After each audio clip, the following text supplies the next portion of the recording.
감사와 영광의 박수를 올려드리겠습니다. 네, 찬양할 이유가 충분히 되시죠. 오늘 가사 속에서 우리를 구원하시고 죄 용서해 주신 그 하나님을 찬양하자, 이 귀한 찬양 정말 감사드립니다. 여러분들 정말 오늘 맥주감사절인데 감사해야 될 가장 큰 이유가 있다면 죄사함 아니겠습니까? 허물과 죄로 죽었던 우리를 구원해 주신 그 하나님 참 감사하고 평생 그 하나님을 찬양하시는 여러분 되시길 주님의 이름으로 축복합니다. 아멘. 네, 우리 옆에 분과 좀 한번 따뜻하게 인사했으면 좋겠습니다. 함께 해주셔서 감사합니다. 이렇게 한번 따뜻하게 맞이해 주시겠습니까?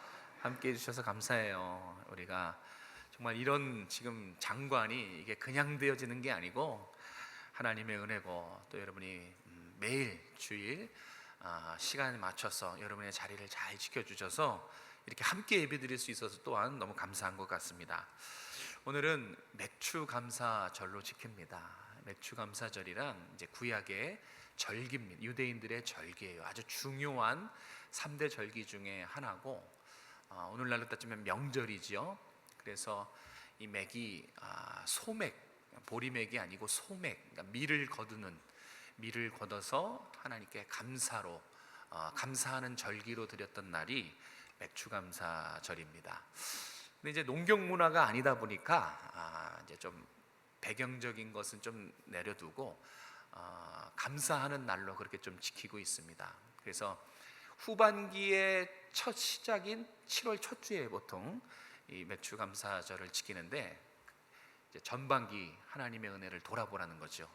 전반기 하나님의 은혜를 감사로 잘 마무리하고, 이제 앞으로 살아갈 후반기도 이 감사와 은혜로 무장해서 새롭게 힘있게 삶을 살라, 그런 의미에서, 그런 목적으로 오늘날 조금 이런 맥주감사절을 지키는 것 같습니다. 제가 저번 주에 광고 시간에 여러분들 한번 맥주감사절을 그냥 맞이하지 마시고 한 주간 조금 감사의 제목들을 생각해 보세요. 생각나십니까? 생각해 보셨나요? 안 하셨죠? 지금 잠깐 한번 스쳐 지나갈 텐데 생각해 보세요.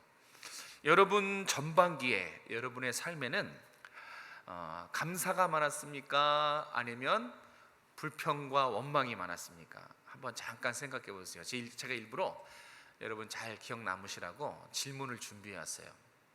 여러분의 삶엔 전반기에 감사가 많았습니까? 아니면 불평과 원망이 많았습니까? 한번 여러분이 스스로 돌아보는 것이 오늘 설교의 시작입니다. 한번 저 물음에 한번 잠깐 생각해 보시기 바랍니다. 누가 그러더라고요. 자신의 삶을 돌아봤더니 이 고통과 시련이 정말 어마무시해서 나는 고통에 대해서 그런 극복한 삶에 대해서 책을 쓰면 소설책 몇십 권이 나온다고 그런 얘기를 하시더라고요. 힘들고 어려운 일들이 왜 없었겠습니까? 힘들고 어렵고 또 질병과 싸우고 관계에 아파하고 물질에 힘들어하고 이제 그런 것을 다 기록하면 정말 많다는 뜻이죠. 그런데 그걸 이렇게 한번 바꿔볼게요. 그러면 감사에 대해서 감사 제목으로 책을 쓰면 여러분들은 몇 권 정도 나올 것 같습니까? 네, 질문의 의도를 잘 아실 겁니다. 여러분들 우리가 정말 감사에 많이 인색해요. 그건 저도 마찬가지예요.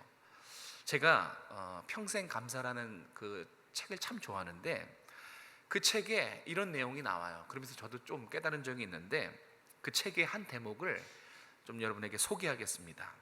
이렇게 쓰여져 있습니다. 당신 집에 전기가 들어오면, 여기 전기 안 들어온 분 계십니까?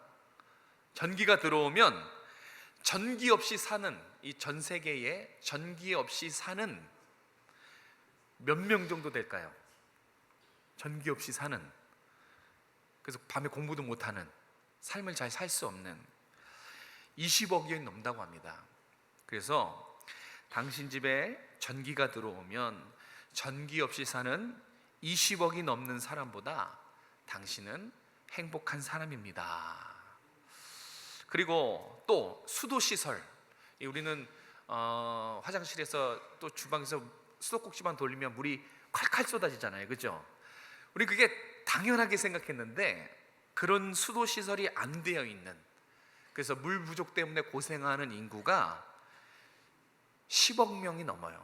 그래서 뭐라고 썼냐면, 집에서 수도꼭지를 돌아서 물이 콸콸 나오는 그런 수도 시설이 당신네 집에 있으면 물이 부족해서 고생하는 10억 명보다 당신은 감사할 이유가 있는 사람입니다. 또 마지막으로 이렇게 말합니다. 당신이 아침에 일어났을 때 손가락을 움직일 수 있고 다리를 움직일 수 있고 또 손으로 밥을 먹을 수 있다면, 아침에 일어나서 이렇게 움직일 수 있다면 당신은 지금 병상에서 일어나지 못한 100만 명의 환자들보다 감사할 이유가 충분히 있는 사람입니다. 이렇게 지금 제가 참 좋아하는 문맥인데, 어떠십니까 여러분? 저는 정말 맞아요. 우리가 누리고 있는 것, 그리고 우리가 하나님으로부터 받은 은혜가 정말 많지요. 따지고 보면 사실 당연한 것이 하나도 없는데 우리는 감사를 많이 놓치고 있어요. 저는 지난 제 삶을 좀 돌아보면서 감사의 내용들이 뭐가 있나, 차를 운전하면서도 그런 생각도 하고 또 책상에 앉아 있으면 생각하고, 이번 한 주간 설교를 준비하면서 감사의 제목들을 좀 많이 생각했습니다. 어떤 감사의 제목이 있었냐면, 이런 거 좀 나누고 싶은 게, 일단 제가 이 자리에 서 있을 수 있어서 감사했어요. 제가 부교육자에서 또 이렇게 교회를 섬길 수 있는 담임 목회를 할 수 있어서 너무 감사하고, 또 제가 죽으면 이 자리에 없지 않겠습니까? 살아있음에 참 감사가 되더라고요. 건강해서 되게 감사하고, 제가 일이 엄청 많아요. 그래서 일 때문에 처음에 너무 힘들었는데, 아니 또 생각해 보니까 일을 할 수 있어서, 그것도 열심히 일을 할 수 있어서 정말 감사했어요. 진심으로 그랬어요. 그래, 한번 하얗게 불태워보자.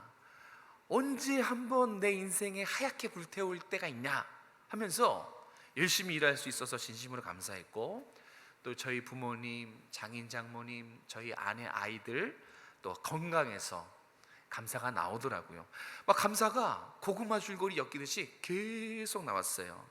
또 신앙적으로도 참 제가 볼품없고 나 같은 죄인, 용서받을 수 없는 죄인을 아무리 뜯어봐도 구원할 이유가 없는데 구원해 주신 그 은혜에 정말 형언할 수 없이 감사했고요.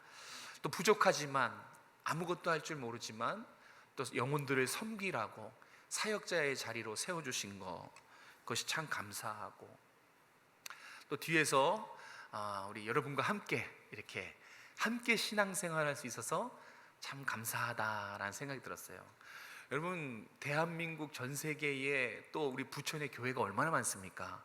그런데 오정성화 이 공동체에 함께 이 시대를 함께 신앙생활할 수 있다는 것이 정말 감사했어요. 감사의 제목이 정말 많이 나오더라고요. 햇빛을 주셔서 감사하고, 또 비가 내려서 또 푸르름을 주셔서 감사하고, 여러 가지가 참 감사의 제목이 많더라고요. 그렇고 놓고 생각해 보니까 삶 자체는 선물이구나. 여러분의 삶 자체가 감사의 이유라는 거 아십니까? 우리의 삶 자체는 하나님께 모든 걸 다 거저받은 선물이고 감사였어요. 자, 거기까지 깨달았으면 좋겠는데, 제가 이걸 깨닫고 한 가지 더 분명하게 깨달은 게 있어요. 그게 아마 여러분들 공감하실 것입니다. 제가 계속 감사의 제목을 생각했단 말이에요. 그래서 나는 정말 행복한 사람이구나. 나는 정말 주님이 돌아보니까 나와 함께 하셨고 은혜 아닌 게 없었구나 라고 깨달았는데, 또 한 가지 깨닫기 싫은데 깨달은 게 뭐냐면, 근데 내가 왜 이걸 몰랐을까? 여러분도 그렇지 않습니까? 제가 감사를 많이 놓치고 있었더라고요. 하나님의 은혜를 까맣게 잊고 살았어요. 그러니까 감사와 은혜를 그냥 지나치면서 그렇게 살고 있던 제 모습을 보게 됐습니다. 여러분 어떻습니까? 여러분의 인생에는 감사가 많습니까? 아니면 불평과 원망이 많으십니까?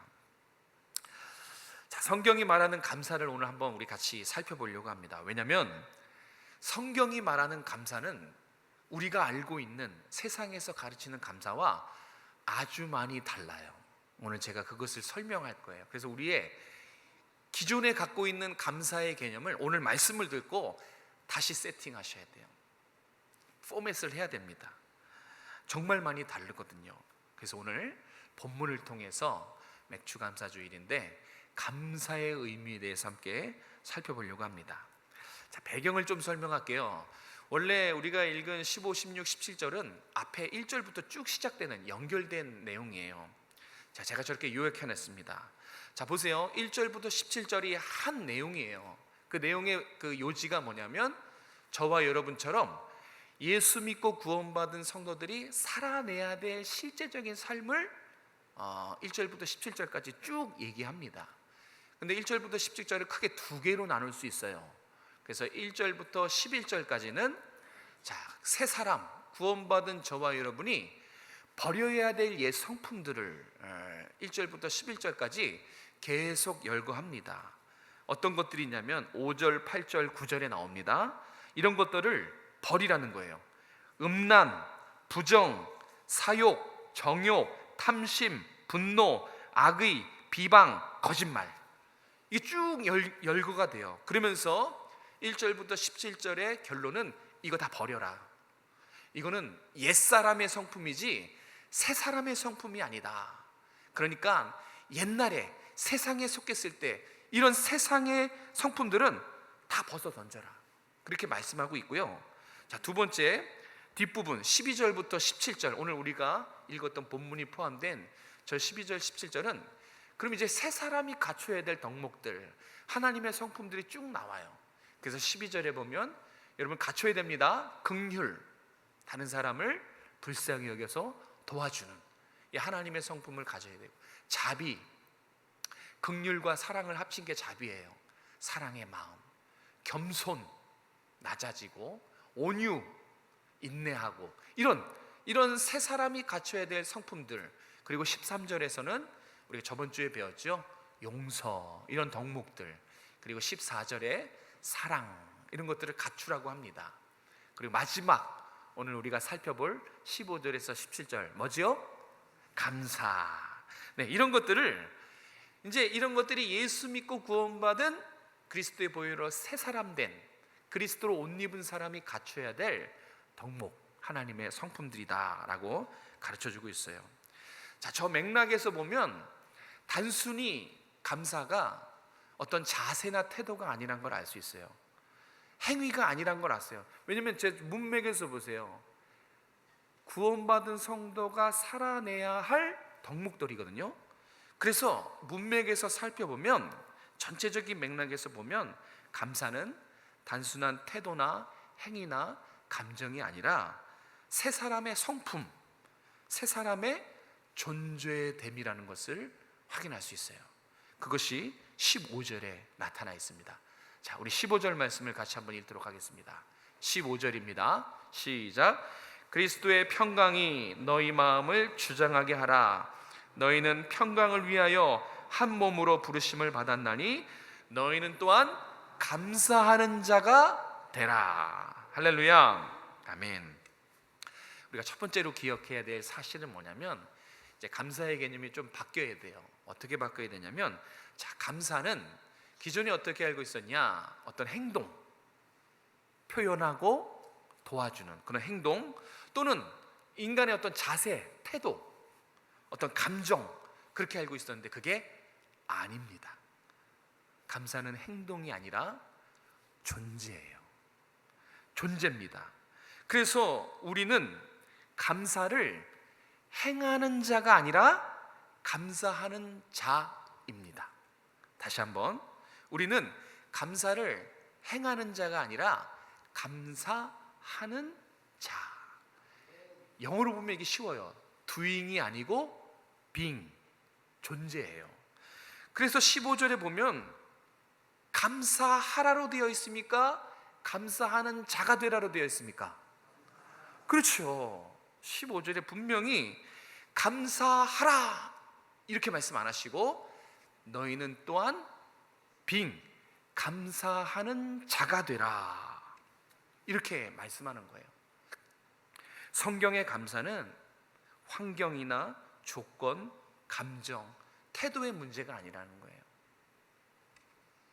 이렇게 기준이 어떤 환경, 조건, 감사할 이유가 있으면 감사하고 이유가 없으면 불평하고 어떤 자세, 태도, 그래서 뭔가 성숙하면 감사하고 미성숙하면 불평하고 이렇게 기준이 환경이나 뭐 이해나 조건이나 이렇게 되면 감사의 개념이 어떻게 되냐면 상대적으로 바뀌어버려요. 그러면 조건에 따라서 감사를 하고 안 하고 조건에 따른 감사를 하게 되죠. 이게 세상이 가르치는 감사의 개념입니다. 오늘 성경은 뭐라 그러냐면 감사는 그런 게 아니다, 존재의 문제다라고 접근을 하고 있어요. 그래서 감사는 인격입니다. 존재니까요. 인격이고 성품이에요.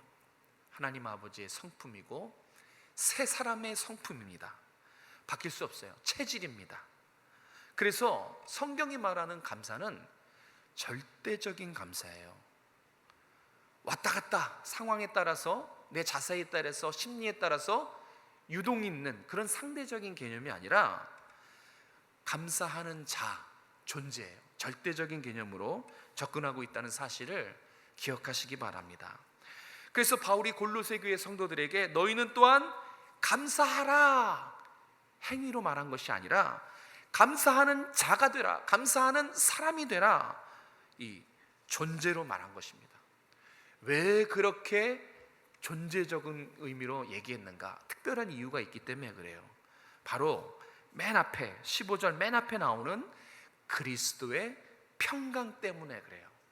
이 그리스도의 평강 때문에 우리는 감사하는 자가 되어야 되는 거예요. 그리스도의 평강이 의미하는 것은 뭡니까?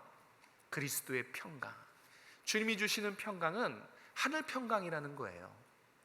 이 세상 평안함이 아니에요. 사실 이 세상에는 평강이 없어요. 주님이 주시는 평강은 하늘 평강입니다.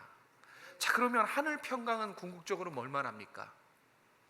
하늘 평강, 하나님이 다스리시는 것, 하나님이 통치하시는 것, 그것이 바로 하늘 평강이에요.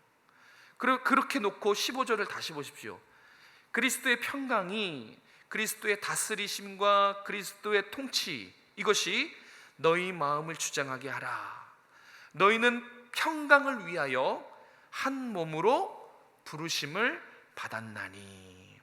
자, 여기 평강을 위해서 한 몸으로 부르심을 받았다 라는 의미가 이 그리스도의 다스리심과 통치로 적용하면 의미가 살아요. 어떻게 사냐?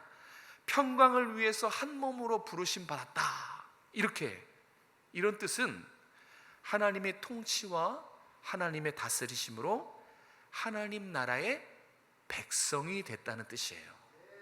그러니까 저와 여러분 말씀을 듣는 우리 모두가 그리스도께서 다스리시고 그리스도께서 통치하시는 하나님 나라의 거룩한 백성이 됐다는 것을 15절에서 말씀하고 있어요. 이제 저와 여러분은 신분이 바뀌었습니다. 지위와 소속이 완전히 바뀌었어요. 우리 이전에는 어땠습니까? 이전에는, 예수 믿기 이전에, 주님을 만나기 이전에는 불평과 원망이 우리의 인격이었어요. 감사할 수 없는 존재였단 말이에요. 그래서 불평과 불만, 원망, 이것이 나의 존재, 나의 인격, 나의 성품, 나의 체질이었어요. 우리는 그런 존재였어요. 죄의 옷을 입고 있는 그런 존재였어요. 그런데 그리스도의 평강, 그리스도의 다스림 때문에 어떻게 됐다는 거예요? 감사할 수 없는 이전의 내가 예수님 때문에 감사할 수 있는 사람이 됐다는 거예요. 그래서 신분과 체질과 존재가 감사의 사람으로 완전히 체질 개선된, 완전히 변화된 존재라는 것이에요. 그래서 15절은 여러분의 존재의 변화를 말하는 것입니다. 이제 여러분은 그리스도로 인해서 감사하는 자가 됐다는 것을 말씀해 주고 있어요. 여러분, 세상은 감사하지 못합니다. 우리가 왜 세상 사람들은, 내가 아는 세상 사람들은 맨날 원망 불평만 할까? 그런데 오늘 말씀해 놓고 보면 당연한 거예요. 세상 사람들이 감사하지 못하고 원망하고 불평한 것은 어쩌면 지극히 당연한 것입니다. 그런데 하나님의 은혜로 구원받고 새 사람 된 성도는 감사하지 못하는 것, 원망과 불평이 습관이 된 것, 그것은 큰 문제가 있는 것입니다. 왜요? 아까도 말씀드렸죠? 존재가 바뀌었다니까요. 무슨 뜻인지 모르겠어요? 이제 여러분의 인격과 체질과 신분과 소속은 이 땅이 아니에요. 예수님 때문에 하늘에 속한, 하늘의 신분, 하늘의 시민권을 부여받은 사람이 됐어요. 그에 걸맞는 삶의 모습이 감사라는 것입니다. 그래서 우리는 원망하고 불평하는 것이 우리에게 맞지 않는 옷과 같아요. 감사를 어떤 발전해야 될 자세, 성숙해야 될 어떤 덕목, 그리고 어떤 행동, 필요한 감정, 이제는 이렇게 생각하시면 안 돼요. 이제 감사의 개념을 새롭게, 성경적으로 아예 새롭게 바꾸셔야 됩니다. 왜냐하면 우리는 옛 사람의 구습을 벗어 던졌어요. 이제 더 이상 우리는 옛 사람의 성품이 아닙니다. 옛 사람의 구습을 벗어 던지고 그리스도로 옷 입은 이제는 새 사람, 새 인격, 새로운 형상이 되었기 때문에 그 새로운 하나님의 자녀, 거룩한 하나님의 백성에 합당한 삶은 원망 불평이 될 수가 없기 때문에 그렇습니다. 우리에게 합당한, 우리에게 알맞는 삶은 하나님의 은혜에 날마다 감사하는 감사의 삶이라는 거 믿으시기 바랍니다. 그래서 우리는 감사하는 자가 된 거예요. 하나님의 은혜로, 하나님의 은혜를 느끼고 반응할 때마다 감사가 고백되어져 있는 그런 사람으로, 그런 존재로 하나님이 저와 여러분을 바꿔놓으셨어요. 그래서 우리는 이제 감사할 수 없는 사람이 아니라 감사하는 사람입니다. 여러분의 존재와 정체성이 감사인 것을 기억하시고 늘 감사를 노력하시는 여러분 되시기 바랍니다. 자, 그럼 두 번째로 구원받은 성도가 하나님의 은혜에 감사해서 반드시, 이건 반드시예요. 반드시 감사의 열매를 심어야 하는 장소가 있어요. 그것을 16절, 17절에서 두 장소를 가르쳐주고 있어요. 반드시 여러분이 이곳에서만큼은 감사를 심어야 돼요. 자, 첫 번째 장소는 뭐였냐면 16절에 나옵니다. 자, 16절 같이 한번 읽겠습니다. 시작. 그리스도의 말씀이 너희 속에 풍성히 거하여 모든 지혜로 피차 가르치며 권면하고 시와 찬송과 신령한 노래를 부르며 감사하는 마음으로 하나님을 찬양하고. 아멘. 이 16절이 어떤 상황인 것 같습니까? 시와 찬송과 신령한 노래를 부르고 감사하는 마음으로 하나님을 찬양하는 장소, 예배입니다. 예배를 말하고 있는 거예요. 자, 여러분이 이제 감사의 뿌리가 내려야, 감사가 뿌리 내려야 될 그 토양, 그 첫 번째가 어디냐면 바로 예배의 자리예요. 다시 말해서 우리는 하나님과의 관계에서 감사해야 된다는 거예요. 예배야말로, 지금 여러분이 참여하신 이 자리야말로 무한 감사의 고백이 풍성하게 넘쳐야 되는 자리라는 얘기입니다. 왜 그래요? 감사할 수 없는 나를, 영원 형벌 받을 수밖에 없던 나를, 불평덩어리였던 나를 감사의 사람으로 만들어줬잖아요. 그 감사의 사람으로 만들어주신 하나님을 만나는 장소가 바로 이 예배의 시간이기 때문에 그래요. 그래서 나를 구원하시고 나를 바꿔주신, 정말 하나님의 은혜로 나를 살리신 그 하나님을 만나는 장소이기 때문에 지금 이 자리는 내가 할 수 있는 온 마음과 정성과 모든 것을 다해서 살아계신 하나님께 무한 감사드리는 자리, 무한 감사로 하나님께 영광 올려드리는 자리가 바로 예배의 자리입니다. 그래서 말인데, 여러분들이 정말 여러분의 마음을 한번 지금 이 시간 살펴보셨으면 좋겠어요. 감사의 마음이 이 시간에 있는가? 제가 몇 가지 질문을 던질 테니까 여러분이 속으로 스스로 그 질문에 대답을 하시면서 여러분의 감사의 여러분의 감사를 한번 확인해 보셨으면 좋겠어요. 첫 번째는 이겁니다. 여러분,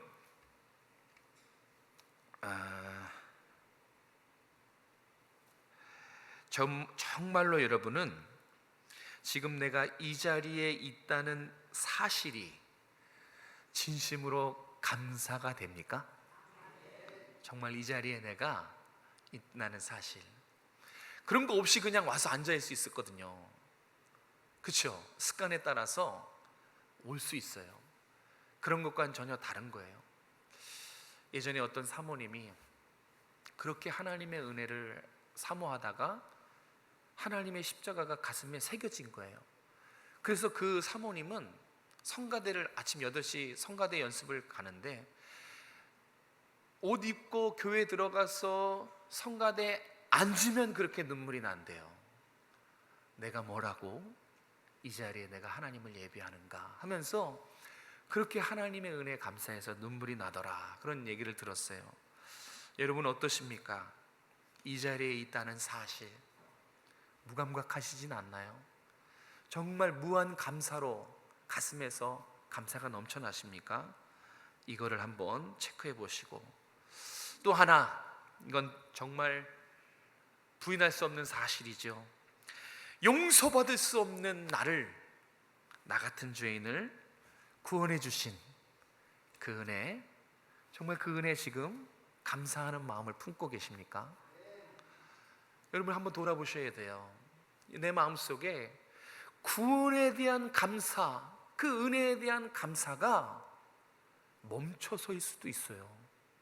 식어져 있을 수 있단 말이에요.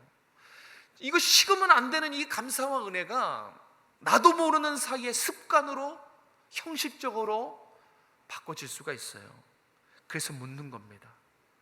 하나님이 여러분을 위해서 죽으시고 대신 죽으시고 여러분을 죄 용서하시고 살려주신 그 은혜, 그 은혜에 지금 이 시간 감사하고 있는가? 마지막으로, 불평인 나를, 불평 덩어리인 나를 감사의 사람으로, 죄악의 종이었던 나를 하나님의 자녀로 삼아주신 것,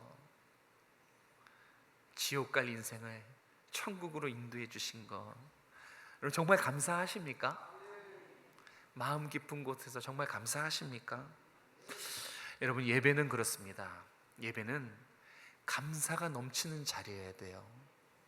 정말 하나님이 나에게 베푸신 은혜 때문에 앉아만 있어도 너무 기분이 좋고 눈물이 나고, 그래서 감사로 기도할 때, 찬양할 때, 예배 드릴 때 무한 감사로 하나님을 높이는 자리가 바로 예배 자리예요. 여러분 이 자리에 이제 감사를 많이 심으시기 바랍니다. 그래서 주일은 온종일 하루 하나님의 은혜 감사를 나누는 시간이에요. 말씀을 듣고 이제 식사교제라든지 성도들 서로 만날 때 서로 감사 제목을 많이 나누세요. 하나님의 은혜가 얼마나 큰지 풍성하게 느끼실 것입니다. 자, 바울이 이 감사의 이야기를 하고 예배에 감사를 뿌려라 얘기하면서, 자, 어떻게 신령한 찬송과 감사의 마음으로 예배드리는지도 아주 친절하게 그 방법을 알려주고 있습니다. 이것은 아주 중요해요. 이제 여러분이 이렇게 하기만 하면 감사가 넘칩니다. 여러분이 예배의 분위기, 이 영성을 바꿀 수 있어요. 자, 우리 16절 말씀을 다시 한번 읽겠습니다. 16절 열어주십시오. 우리 16절 말씀 시작.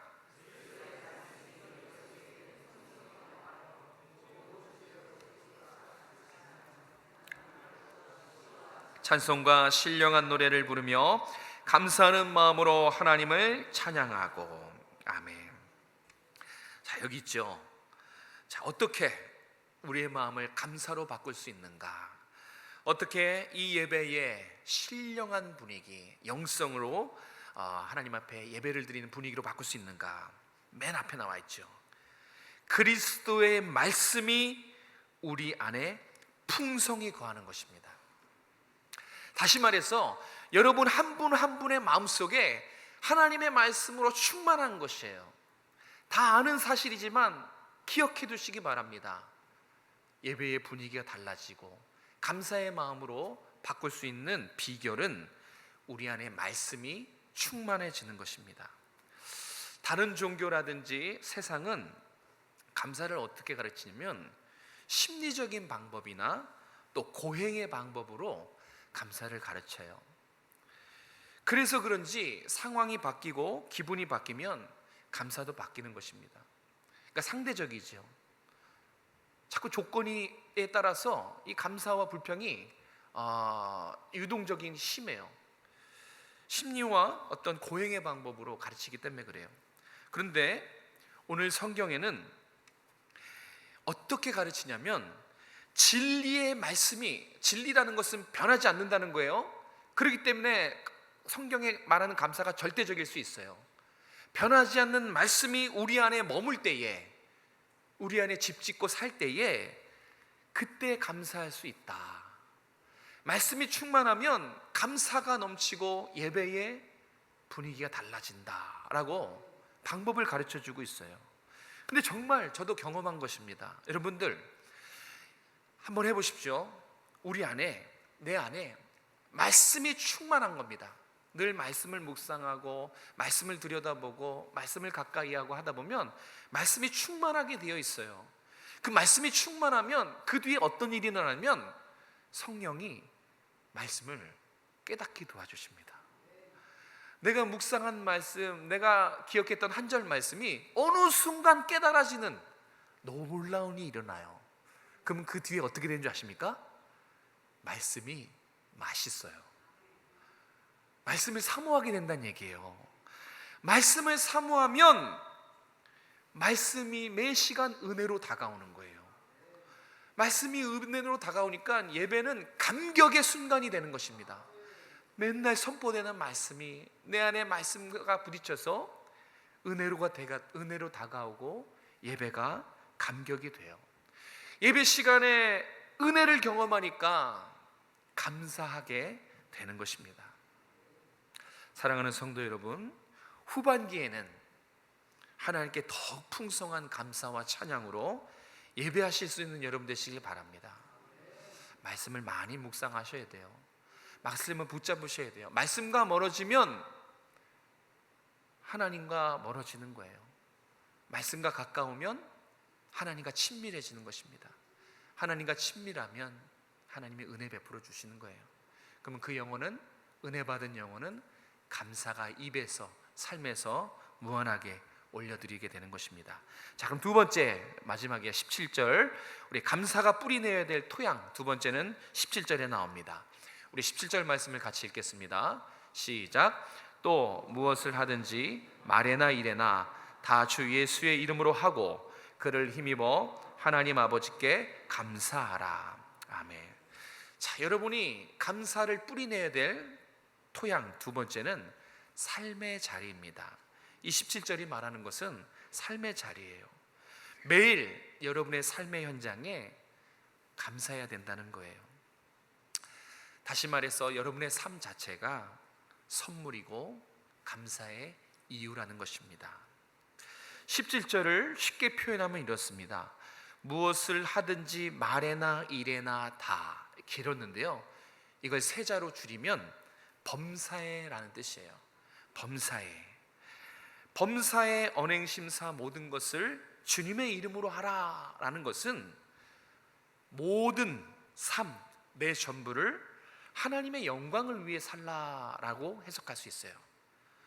그래서 이 17절은 하나님의 영광을 위해서 범사에 하나님의 영광을 위해서 살라라는 뜻입니다. 자, 범사, 이 범사가 뭡니까? 모든 시간, 모든 장소를 말하는 거 아닙니까? 자, 모든 문제. 그렇기 때문에 아까 예배 자리에서 주일날 감사를 심어야 돼요. 교회 안에서뿐만 아니라 교회 밖에서도, 내 삶의 현장에서도 감사해야 된다는 얘기예요. 기쁠 때뿐만 아니라 시련과 고통 속에서도 감사해야 된다는 얘기예요. 모든 문제와 모든 상황이니까.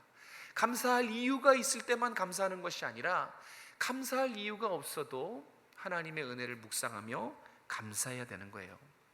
그래서 17절을 정리하면 이렇습니다. 내 모든 상황, 내 모든 순간, 내 삶의 모든 영역에서 하나님의 영광을 위해서 살아야 된다는 것, 그것이 성도의 삶이며 저와 여러분이 앞으로 살아내야 할 삶이에요. 오늘 말씀에 감화 감동돼서 우리가 이제 앞으로 27절 말씀을 살아내면 어떻게 될까요? 우리가 범사에, 모든 순간에, 모든 문제에 하나님 앞에 감사한다면, 여러분 주변에 여러분의 지인들이 여러분을 어떻게 볼까요? 세상에 우리 우종성화교회 성도들을 어떻게 볼까요? 대단히 특별한 사람으로 볼 겁니다. 왜냐하면 쉽지 않거든요. 범사에 감사하는 것이 대단히 어려운 겁니다. 노력해도 될 수가 없어요. 근데 정말 우리가 이 말씀 붙잡고 산다면, 범사에 감사하는 삶을 살다면 아마 여러분은 특별한 사람이 될 것입니다. 세상이 저와 여러분을 감사의 사람으로 보는 것, 이것이 곧 하나님의 영광을 위한 삶으로 다시 말할 수 있어요. 다시 말해서 작고 연약한 내 삶이 하나님의 위대하심과 변함없는 사랑을 세상에 드러내는 방식이 있는데, 그것이 바로 감사라는 거예요. 다른 사람이 봤을 때 어떻게 하나님의 위대하심과 사랑을 내가 나타낼 수 있을까요? 감사하라는 것이에요. 감사하는 것이, 성도가 당연한 감사의 삶을 살 때 하나님의 영광이 세상에 드러난다는 것입니다. 여러분, 감사와 은혜가 아주 밀접하게 연결되어 있다는 거 아십니까? 우리 한글은 감사, 은혜, 이게 좀 구별된 느낌이 드는데, 이 원어를 보면 이 두 단어가 아주 밀접하다는 것을 알 수 있어요. 감사라는 단어가 유카리스티아예요. 유카리스티아. 네, 유, 선하고 좋은, 카리스, 은혜, 기쁨. 은혜라는 단어가 방금 말했듯이 카리스거든요. 유카리스티아, 이 감사라는 단어에 이미 은혜라는 단어가 들어있어요. 이 카리스라는 단어가 은혜, 기쁨이거든요. 그러니까 감사는 은혜로부터 흘러나온다는 것을 가르쳐주고 있어요. 근데 정말 그래요. 하나님의 은혜를 깨닫는 사람은, 하나님의 은혜를 아는 사람은 정말 감사합니다, 진심으로, 그런 감사가 풍성하더라고요. 근데 반대도 마찬가지입니다. 감사하지 못하는 사람을 가만히 들여다보면 정말 하나님이 주신 은혜가 풍성한데도 그걸 발견 못해요. 하나님의 은혜에 관심이 없어요. 그래서 감사하지 못합니다. 은혜를 은혜로 여기지 못하고 은혜를 당연하게 여기는 것, 그러면 감사할 수가 없어요. 감사는 은혜를 아는 사람이 반응할 때 나타나는 게 감사예요. 하나님의 은혜에 기쁨으로 반응하는 것이 감사거든요. 그래서 은혜를 모르면 감사할 수가 없어요. 은혜를 모르는 사람 뭐라 그래요? 배은망덕한 사람이라고 하죠. 배은망덕한 사람이 어떻게 감사할 수 있겠습니까? 여러분은 진정 하나님이 여러분의 베푸신 은혜 감사합니까?